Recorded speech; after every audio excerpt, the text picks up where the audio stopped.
Hey guys, how you doing? Welcome back.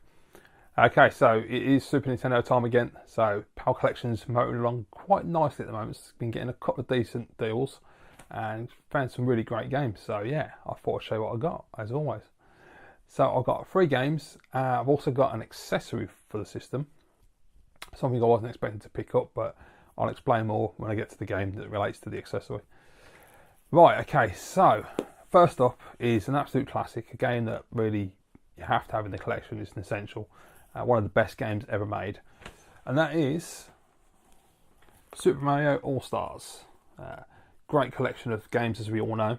So you got Mario 1, 2 and 3. And of course the Lost Levels, which I won't go into because everybody does whenever they talk about this.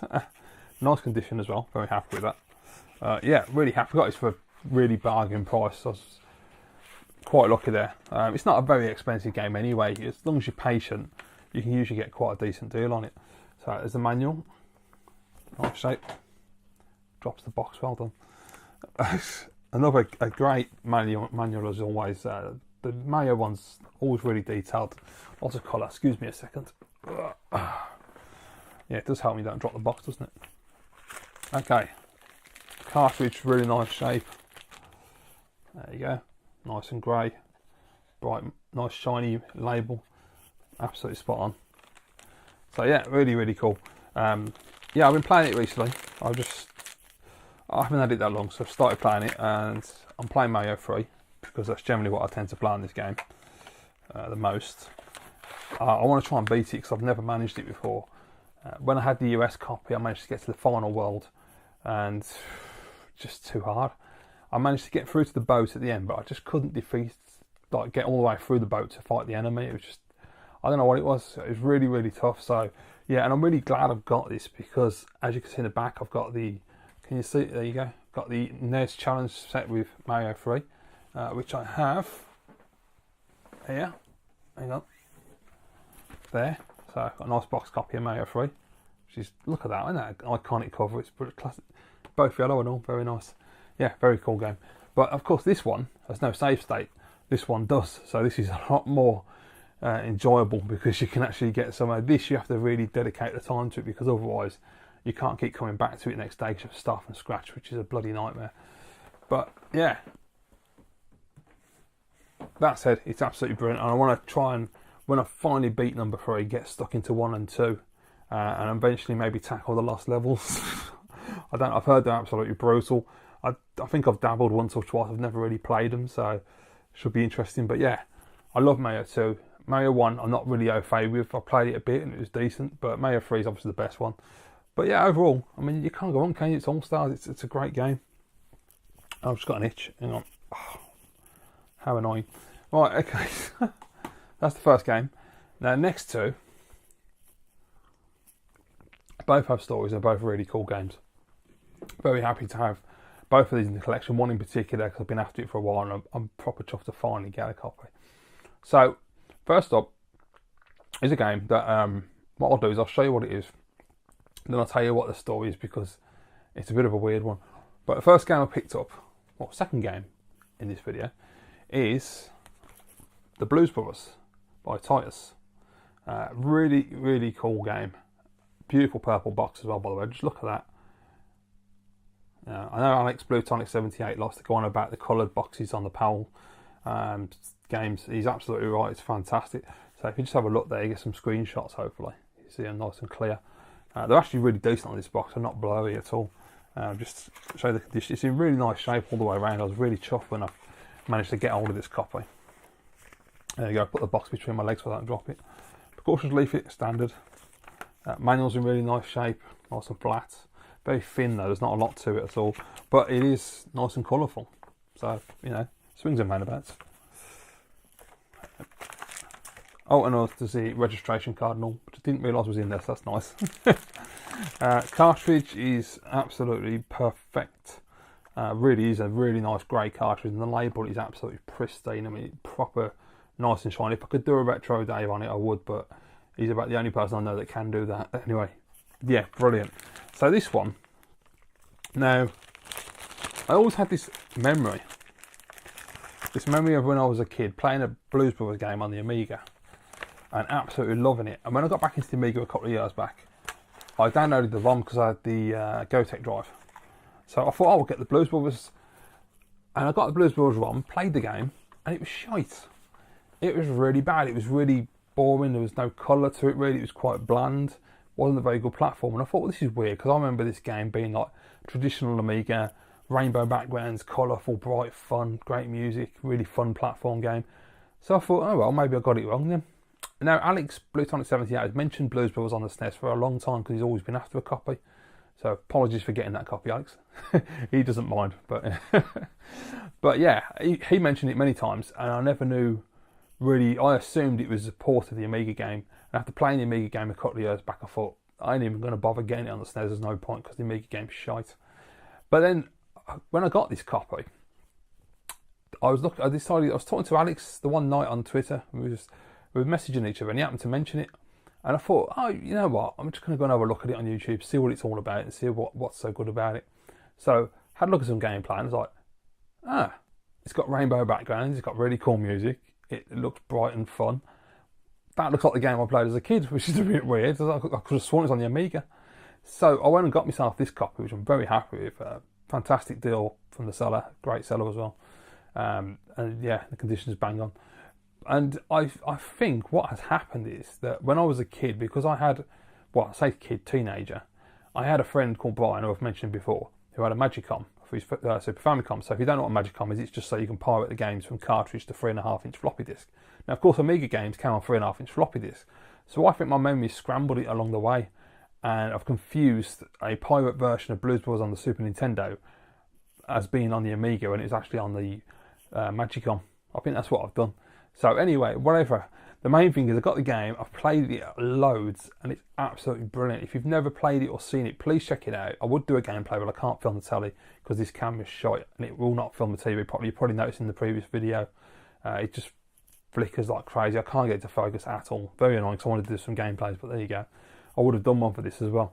But it's a really, really fun platform game. Very short levels, but it gets more difficult the further you get, which I like. There's a real progression in the gameplay.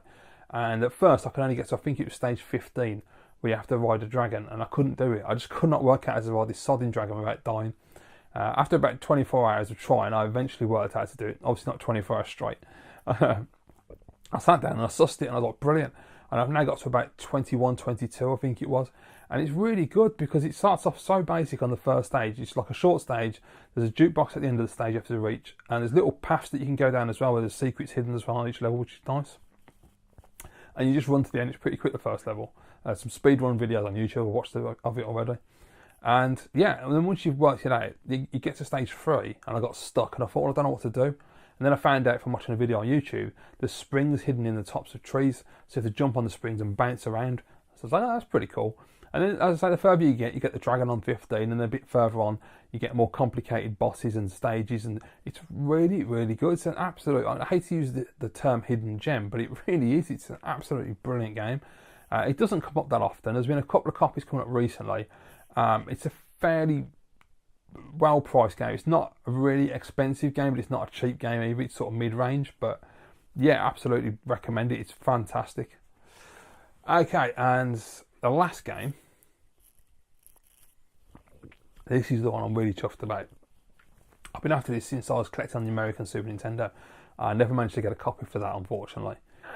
And I assumed that the PAL version would be simple to get a copy of. Unfortunately, after checking eBay regularly, it was not an easy one to get in decent shape. It was coming up for sale. Not that many box copies, but they were coming up. But the boxes are in terrible condition, and people wanted extortionately high. I mean, I'm talking £100 plus here, and the boxes were really badly, not like a bit of wear, badly beaten up, rough as anything, rough as arseholes. So I thought, no way. I'm not paying over £100 for a game that's in rough condition. It has to be in reasonable condition at least. You know, I don't know if I've mentioned this before, but I want to get games on my own personal scale of about 7 out of 10 and upwards. You know, I don't expect to get any 10s, not mint, but I mean, if I can go 7 out of 10 or higher, I'm happy with that. You know, I don't expect perfection with these games.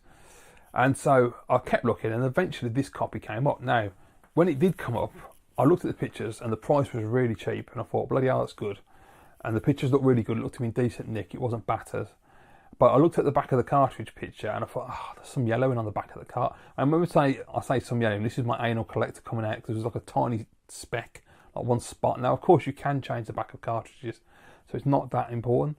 And I was talking to Alex at the time when I was looking at it, and I messaged him and sent the photographs by the auction. I shared it with him, and he was like, I can't see any yellowing. It must be your phone. And I was like, I don't know. It looks like there is to it. And then Alex said to me, look, Pete, you can change the back on that. It's cheap. It's in good nick. You ain't going to get one in that condition easily. And you're probably going to have to pay over the odds if you do find one. So you should take advantage of it. So I went, you know what, Alex, you're absolutely right. So I went and picked it up. And that game is the most absolutely fantastic Amiga port, the Chaos Engine. I am really proper chuffed to have this. It's fantastic. And as it happens, there was no yellowing on the cartridge. So thank you, Alex. Yeah, it is flat. I don't know how they end up like that. There must be games on top weight and things, I suppose. A little bit bowed there. Not as bad as when I've got it. It's got better because of the box protector, thank God. But yeah, and as I say, this is not in great shape. This is probably about a 6.5, 7. But I don't mind because, as I say, most of them are barely a 4 or 5. The condition is shite.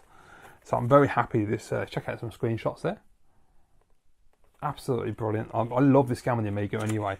And I played this on emulation a couple of years ago and really liked the SNES version. I thought it looked absolutely brilliant. It's got a beautiful rendition of the soundtrack, great graphics, really colourful SNES style graphics. There you go. It's also available on the Mega Drive, and I do want to get that version because Ninja Bear Hug Stew, he's already told me in the past that he's played both and prefers the Mega Drive. So I want to get that version. I assume because the Mega Drive's got the Motorola 68, it'll be the same as the Amiga version, and the SNES one's going to be the only one that looks a little bit different graphically. Music-wise, who knows which one's going to sound better? Yeah, because they are completely different beasts when it comes to the audio, aren't they, really? But yeah, I've been playing the shit out of this game. It's absolutely beautiful. This is one of the best labels I've got. It's absolutely pristine all the way around. Lovely and grey. Very nice. It's such a great game. Yeah, I've been playing the hell out of it. I can't get off stage 4 though. The Rockies. It's so hard. I've got stage 1, 2 and 3 sorted. I know exactly what I'm doing, where I'm going. And I'm kicking ass. But number 4... no chance. I don't think, if I remember right on the Amiga, you don't get a password till stage 5. I think that's right. So I'm hoping, I want to try and get stage 5, so at least I can get a password and then just work at playing the game from stage 5 onwards, because it's so tough. But yeah, really nice shape overall. Very happy. I'm so chuffed to get this in the collection. You've got no idea. If you are looking for this game on the Super Nintendo, you'll know exactly how tough it is to find a decent nick one. And someone listed one a couple of nights ago, and it was in much better shape than this one. I would say it's probably an 8 or a 9. It looked really, really nice condition. But he wanted, let me work this out, he wanted triple what I paid for this. He asking way too much. It's ridiculous. So I'm very happy to have my copy. Now, I've been playing it a lot, and I got to the point where I was just like, it plays well. Now, on the SNES version, you use the D-pad to move around as usual, the buttons to shoot and all that. But you've got the shoulder buttons you can press, and it makes the character stand stationary and move in all like the 8 directions. I can't really get on with that, and I've tried playing the game and I found it quite difficult to aim diagonally with the D-pad. Because it was designed for the Amiga, it was obviously designed for a joystick, not for a joypad or controller. So I went ahead and got myself an arcade stick because I figured that might help my gameplay. So what I got was, I would have got the Advantage because I always assumed it was the official one, but I knew it was by ASCIIWare, but I assumed it was officially licensed. Apparently from doing some research, no it's not. This is the official stick from Nintendo themselves, and it is the Scoremaster. And this one's in really good shape actually, no yellowing or anything, and it's not badly beaten up or anything, it's actually pretty unscathed. So I'm very happy with this one. The only thing is, I've been using it, I'll say, there's no micro switching, it's a bit crap. Buttons are very spongy, but it's alright. It's got speed up power, I was going to say auto fire, but I don't think it is it? I think it's just, in fact, no, I think it might be auto fire, I can't remember. I did try it. Anyway, yeah. I've got to be honest, I used it and I found that I'm actually better with the controller than I am with I'm better with the D-pad than I am with the stick, which is bizarre because it shouldn't be that way, but yeah, maybe they customised the game to work better for the D-pad then, I don't know. Anyway, so yeah, I've got this anyway, I can use it for other games like Street Fighter when I eventually get one of those, well, get Turbo, we'll see. But anyway, yeah, rambling. It is great and I'm very happy to have Chaos Engine, it's fantastic. So yeah, 3 great titles. And if you haven't played well, I wouldn't say AllStars, obviously. If you haven't played Blues Brothers, you haven't played Chaos Engine, please do. They're absolutely brilliant. Well worth checking out. And I say reasonably priced as well, as long as you're patient. Because I say that one Chaos Engine that came up recently was extortionately overpriced. But you can get deals. Alright guys, anyway, those are the 3 games I got. That's the accessory I got. When I get some more, of course, I will make a new video. And every time I get new games, I'll show them, see what you think. So thanks for watching. Really appreciate all the support I've been getting in the comments and all the thumbs up. Thanks guys. Hope you enjoyed this video. Look forward to hearing your comments down below. Thanks for watching, and I'll see you again soon.